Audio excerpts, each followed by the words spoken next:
Hello दोस्तों, welcome to our channel. इस video में आज हम बात करते हैं कि जब हम स्पाइस फॉर्म्स का रीसबमिशन करते हैं दोस्तों, तो उस समय काफ़ी लोगों को ये एरर आ रही है कि वैलिडिटी ऑफ नेम रिजर्व जो आपने किया था उसकी एक्सपायर हो गई है।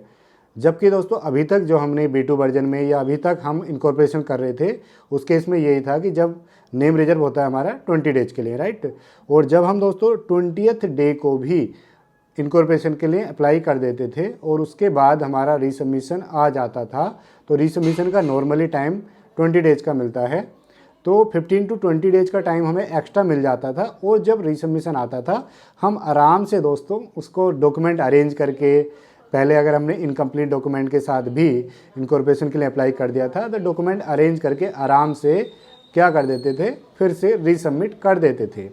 लेकिन दोस्तों ये जो एरर आ रही है इसका क्या रीज़न है, क्या ये एरर जेन्यून है या फिर दोस्तों ये टेक्निकल एरर है, ये हम डिस्कस करेंगे।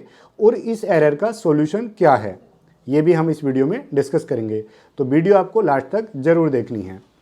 तो सबसे पहले देखते हैं कि ये एरर टेक्निकल है या फिर दोस्तों ये एरर जेन्यून है, क्या ऐसा होगा ही अब, या फिर ये एरर टेक्निकल है, अभी आ रही है फिर नहीं आएगी। तो पहले हम एक डिटेल में डिस्कस करते हैं दोस्तों। जब MCA B3 वर्जन आया LLP के लिए लास्ट ईयर 2022 में, मार्च में आई थिंक लॉन्च हुआ था ये, तो तब भी ये प्रॉब्लम आ रही थी LLP के केस में भी। और अब कंपनीज के लिए भी B3 पोर्टल लॉन्च हो गया है 23 जनवरी को, दोनों में सेम प्रॉब्लम आ रही है। अब जब कंपनी का नेम रिजर्व होता है तो उसकी वैलिडिटी कितनी होती है, 20 डेज़ की होती है। और जब LLP का नेम रिजर्व होता है उसकी वैलिडिटी दोस्तों 90 डेज़ की होती है। तो इसका मतलब अब MCA ने ये निकाला है कि जितनी आपकी वैलिडिटी नेम रिजर्व की मिल रही है, यानी कि 20 days in case of company and 90 days in case of LLP, उतने ही टाइम पीरियड में आपको अपनी कंपनी इनकॉर्पोरेट करानी पड़ेगी, या इन केस ऑफ LLP आपको अपनी LLP इनकॉर्पोरेट करानी पड़ेगी। यानी कि दोस्तों रीसबमिशन का टाइम भी उतने दिन में ही इंक्लूड होना चाहिए। ऐसा क्या? हाँ, ऐसा ही है। पहले B2 वर्जन में ऐसा नहीं था। B2 वर्जन में टाइम एक्सटेंड हो जाता था और आराम से हमें एक्स्ट्रा टाइम मिल जाता था। लेकिन MCA B3 वर्जन में अब ऐसा नहीं है दोस्तों। अब हमें 20 डेज इंक्लूडिंग एनी रीसबमिशन में ही हमें अपनी कंपनी इनकॉर्पोरेट करनी पड़ेगी, ठीक है। LLP के केस में अगर 90 डेज का टाइम मिला है तो 90 डेज में ही आपको अपनी LLP इनकॉर्पोरेट भी करनी पड़ेगी। और कंपनी के केस में कंपनी अपनी 20 डेज में ही दोस्तों इनकॉर्पोरेट भी करनी पड़ेगी। कोई एक्स्ट्रा टाइम आपको रीसबमिशन का भी नहीं मिलेगा। अगर रीसबमिशन आ भी जाता है तो दोस्तों उस केस में भी हमें रीसबमिशन भी विद इन 20 डेज में और in case of LLP with in 90 days में करना होगा। क्या ये जाती नहीं है? बिल्कुल है। लेकिन क्या करें, MCA ने ये कोई टेक्निकल एरर ये बिल्कुल नहीं है दोस्तों, ये अभी ही नहीं आ रही है, ये हमेशा आएगी अगर आप इस तरीके से फॉलो करेंगे, ठीक है। LLP के केस में भी ये एरर लास्ट ईयर से, जब से MCA B3 version for LLP launch हुआ है, और कंपनी के केस में भी जब से ये जनवरी 23 को लॉन्च हुआ है, ठीक है। अब इसका सॉल्यूशन क्या है, इसके दोस्तों हम दो सॉल्यूशन डिस्कस करेंगे इस वीडियो में, जो कि काफ़ी जेन्युइन और काफ़ी ज़्यादा लोगों को ये हेल्पफुल भी होंगे। सॉल्यूशन नंबर 1 है, अगर आज की जो डेट में आपकी क्या स्टेज है, आप रीसबमिशन करने जा रहे हैं और उसमें आ रहा है कि validity of name has been expired, और जब हम पार्ट भी सबमिट कर रहे हैं तो सबमिट ही नहीं करने दे रहा है। आपने MCA को टिकट रेज किए हैं, ठीक है, और आपने ट्विटर पर डाला है, लेकिन वो नहीं सुन रहे हैं। क्यों नहीं सुन रहे हैं? क्योंकि ये कोई टेक्निकल एरर नहीं है दोस्तों, ये एक जेन्यून और लीगल प्रोसेस है। उन्होंने अपने FAQs में भी बताया हुआ है इसके बारे में।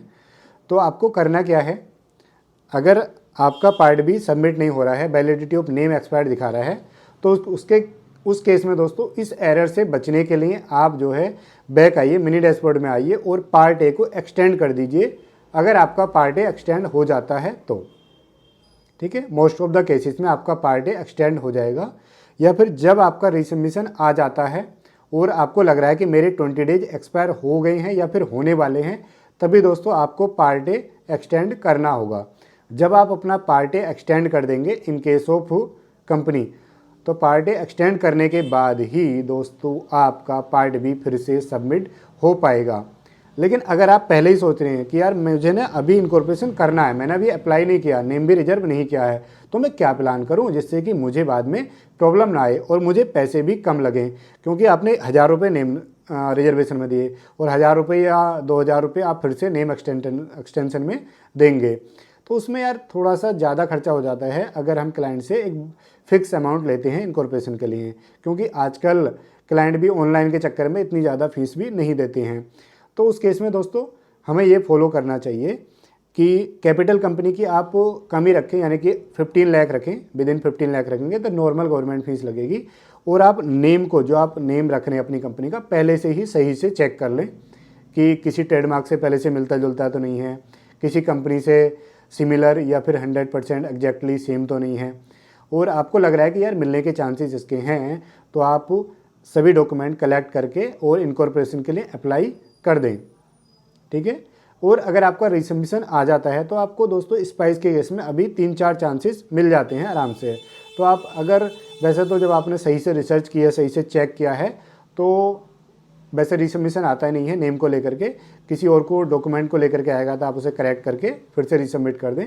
अगर नेम को लेकर के आता भी है तो आप उसको फिर से चेंज कर सकते हैं, क्योंकि आपको 3-4 चांस मिल चुके हैं अभी। ठीक है। तो ये एक बेटर ऑप्शन है कि आप पहले से ही प्लान करें।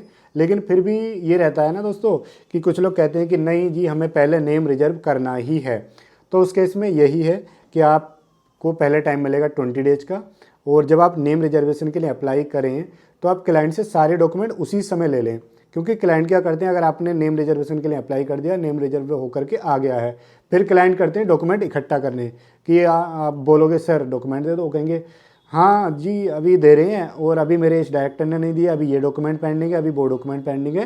वो 10 से 15 दिन निकाल देते हैं, और आपको जब 17-18 दिन हो गए होंगे तब आपको डॉक्यूमेंट देते हैं, और आप 1-2 दिन प्रोसेस करने में भी लगाई देते हैं। उस केस में दोस्तों दिक्कत आती है कि इन केस रिसबमिशन आ गया तो नेम आपका एक्सपायर हो जाएगा। तो अगर आपको लग रहा है कि 19-20 दिन में तो मैंने अप्लाई ही किया है और मेरा रिसबमिशन आ सकता है, नेम को लेकर के, नेम तो ऑलरेडी अप्रूव्ड है ही, किसी और डॉक्यूमेंट को लेकर के आ गया, तो आप नेम को एक्सटेंड कर दें पहले ही। ठीक है।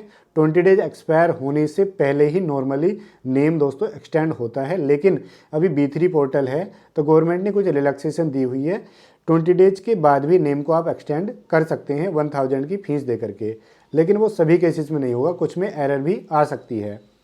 तो ये बात तो क्लियर होगी कि ये जो एरर आ रही है ये कोई टेक्निकल एरर नहीं है, ये MCA का जो रूल है उसके अकॉर्डिंग ही है, यानी कि 20 डेज में ही आपको कंपनी रजिस्टर करनी होगी, और ऑल रिसबमिशन आपको दोस्तों 20 डेज में ही करने होंगे। इन केस ऑफ LLP आपको 90 डेज में ही दोस्तों ऑल टाइप ऑफ रिसबमिशन वगैरह करके आपको कंपनी अपनी, यानी कि LLP अपनी इनकॉर्पोरेट करनी होगी। और LLP के केस में तो नेम एक्सटेंशन का भी अभी कोई प्रोविज़न नहीं है, और अगर आप चाहते हैं कि मैं बार बार एक्सटेंशन नहीं ले सकता क्योंकि मेरी गवर्नमेंट फीस इनकॉर्पोरेशन में ही 300 रुपये की है, मैं 1000 रुपये फिर से क्यों दूं, तो उस केस में दोस्तों आप ये ट्राई कर सकते हैं कि आप उस एप्लीकेशन को छोड़ दीजिए और आप fresh application part A plus part B और उसके साथ के फॉर्म MOA एजाइल वगैरह फिर से फ्रेश इनिशिएट करिए और फ्रेश ड्राफ्ट करके फाइल कर सकते हैं। तो ये भी एक बेटर ऑप्शन आपको मिल सकता है। तो आई होप आपको ये डाउट क्लियर हो गया होगा कि ये रीज़न क्या है, किस लिए ये हो रहा है, इसके पीछे की क्या कारण है। और दोस्तों अगर आप अब भी आपका कोई डाउट है, कोई क्वेरी है, तो आप मुझे कमेंट कर सकते हैं। और हाँ दोस्तों किसी भी टेक्निकल क्वेरी के लिए कॉल बिल्कुल ना करें, व्हाट्सअप भी बिल्कुल ना करें, आप ईमेल कर सकते हैं, या फिर हम प्रेफर करते हैं सभी के लिए सेम वो है, चाहे आप कोई बड़े बिजनेसमैन हों, 10 साल वाले CA हों, 10 साल वाले CS हों, CMA हों, एडवोकेट हों, सभी के लिए दोस्तों सेम ही हमारी तरफ से हेल्प है।